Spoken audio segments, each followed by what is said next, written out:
بسم الله الرحمن الرحيم. الحمد لله رب العالمين، والصلاة والسلام على سيدنا محمد وعلى آله وصحبه أجمعين. خوايشان يا رب العالمين، ئێمە گەیشتوینەتە هەشتەم شەوی مانگی پیرۆزی ڕەمەزان. لێمان قبول بفەرموو.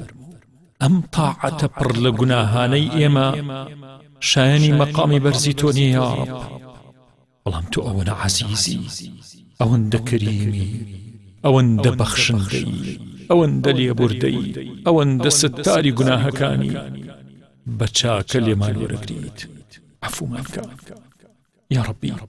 دەنگەکان لە بەردەم جەلال و گەورەیتان نزم و کەپن، زوبانەکان بێتەنگن یا ڕەبی. خەمێک کە زیان بە عاقیبەت و قیامەت و دوا ڕۆژمان بگەێنێ، نەبێتە خەمی دڵمان، نەبێتە سەرقاڵی ژیانمان، لوتفمان لەگەڵا بکە و حاڵیمان کە یا ڕەب.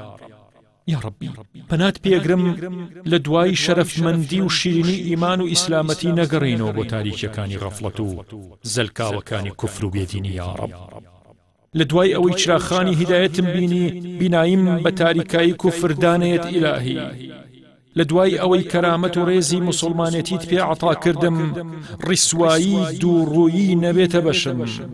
لە دوای ئەوەی قبوڵ کردم، دەر بە دەر نەبم، بۆ کێ بچم مەگەر لە دەرگای تۆ نەدەم. اللهم أنت الأول فليس قبلك شيء، وأنت الآخر فليس بعدك شيء، وأنت الظاهر فليس فوقك شيء، وأنت الباطن فليس دونك شيء، وأنت القاهر فوق عبادك والباقي بعد فناء خلقك، وأنت العزيز الحكيم. سبحانك تباركت وتعاليت عما يقول الظالمون علوا كبيرا، والحمد لله حمدا كثيرا برحمتك يا أرحم الراحمين. ولا حول ولا قوة إلا بالله العلي العظيم. وصلى الله على سيدنا محمد وعلى آله الطيبين الطاهرين وصحبه الكرام البررة أجمعين. يا رب، نزيكم بكر والأخوت، أقرتي لزورك تردورم بخيت وإلهي. زور خمنا خوشي ونخوشي بيتر نشان دري درقاني تو يا رب. يا ربي خوايا، همنا راحتي ومصيبتي بكيت هو كاري نزيك بونا وملتو، روكاري درويان ناخوش يا رب، نخوشي وناخوشي كان ناوروككي قجبينا، ناوروككي قيشتنا بتو رقا داخرا وكان زور بيجار بو بيشانداني درقاني نجاتي لايتو يا رب. أي بخشندتريني مبستو مقصودك الرويتي كريت يا ربي. نفسم بهلا داوانا قيل مخزمتت بكولي قناهو روي شرمزاري ودستي بطال درقاي مهري توقرم لهمو نغروبوني تو رزقار مكي إلهي. تاريكي الشو سباي صالحان روشتني بولي بالدار بقد بالي چيايكي دور شارو بيانيكي سارتي سرتاي بهارا شني الشمالو لرفي قلاي قراغي روبارو هاجي بخوري چميكي قد بالكو تافق كف كردوكان سري سجدو تسبيحاتي جياوازي توكن. أي مني هجار يشتا سري سجدة بوتو نابم، يشتا بطواوينات ناسم، هێشتا سوژدەیە بە کامی دڵ بۆ تۆم نەبردووە فێرم بکە یا ڕەب. ژیان بەناوی پیرۆزی بسم الله بەردەوامە و جوانی و مانا لەدەست نادات.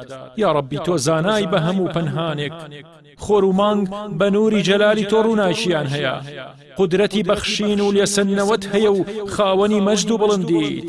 هەرچەندێک گوناهم زۆر بێت، بەڵام غوفران و لێخۆشبوونی تۆ فراوانترا. هەرچەندە داواکاری نەفسم جێبەجێ کرد، بەڵام ئێستا لە پێدەشتی پەشیمانیات لێمەوە و کە زۆڵەم کردو چاوەڕوانی تۆم. هەژاری و بێزاری مەبینیت، گەر دەرم بکەی چی بکەم و بۆ کوێ بچم یا ڕەب. من ئەسیری تۆم یا ڕەب، ترسێکی جیاواز لە ترس و خۆشەویستیەکی بێوێنەت هەردووکیان پێکەوە ڕووی لە تۆ پێکردوم. یا ربی چێژی عفوی خۆتم پێ بدا لە ڕۆژێکا کە نەماڵ و نەمناڵ و نەقەرەباڵغی سوودێکی نابێ یا رب. تکا و ڕجام لە تۆ تروسکایی و سەلامەتی و فێنکی دەرونیم پیشانەدات، بەڵام گوناه و غەفڵەتەکان لێم تێکەدات. زهد زهدی دڵە نەک جلو و بەرگ و خواردن ئەو قسمەت و بەشەی پێت ئەدرێ بەدەستی زهد وەری بگرا نەک بەدەستی ویست و ڕەغبەت و ویستەکان ئەوەی دەخوات و بێ ئاگایە و هەمیشە پێکەنێت جیاوازە لەوەی دەخوات و ڕائەمێنێت و فرمێسکی هەیە خواردنێک حەکیم ئامادەی بکات جیاوازە ئەگەر ئەمانەت پارێز نەبی حەسرەت دادن نادا حەق تەعالا دەرگەی ڕەحمەتی خۆی لێداخا دڵی خەڵکیش بەرامبەرتە گۆڕێ وریابە نیعمەتەکان بە شکر زیادەکەن و ئەمێننەوە لەسەر سفرەی گوناه هەستنەوە طاعەت دەرخواردی نەفسی برسیتان بدەن و تێری بکەن بە طاعەت و عیبادەت و کڕنوش و سجدە و هەژاری بەردەمخوا لە ناڕەحەتیە تەوبە بکەنە یەکەم چارەسەر بە عیبادەت تەرکی عادەت بکەن عیبادەت بخەنە شوێنی عادەتەکانتان سەردانی مزگەوت بکەن و سڵاواتی زۆر لە حەزرەتی محەممەد المستەفا بدەن صلی الله عليه وسلم عیبادەتێ بۆ بەرچاوی خەڵکی بێ وەرناگیرێ خێرێک تەنها بۆ زوومی کامێرەکان بێت ئەمرێت مەبن بە مردووی دڵ و زیندوی نەفس و ئارەزوو ژیانی دڵ زیندووکەنەوە و لەگەڵ خوا بژین هەتا بۆ خوا بن ئامین یا مجیب السائلین